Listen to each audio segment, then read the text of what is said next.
You are looking at Julian's pronunciation guide, where we look at how to pronounce better some of the most mispronounced words in the world, like this other curious word. But how do you say what you're looking for today? Let's learn how to pronounce this name. We're going to be looking at how to say it in French, because it's a French name originally, but also how it's normally pronounced in English. In French, it's pronounced as Reilly, Reilly, because I-double-L sounds like a Y, Reilly. Now in English, it's normally pronounced rather as Reilly, Reilly.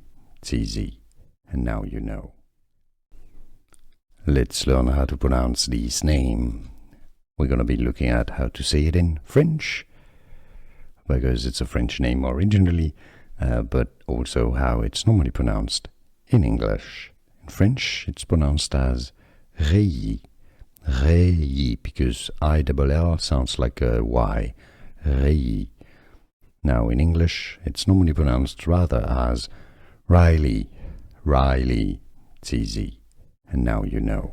Here are more videos on how to pronounce more confusing words and names too many mispronounced. Like this video if you found it useful. I appreciate your support. I'll see you soon, and thanks for watching.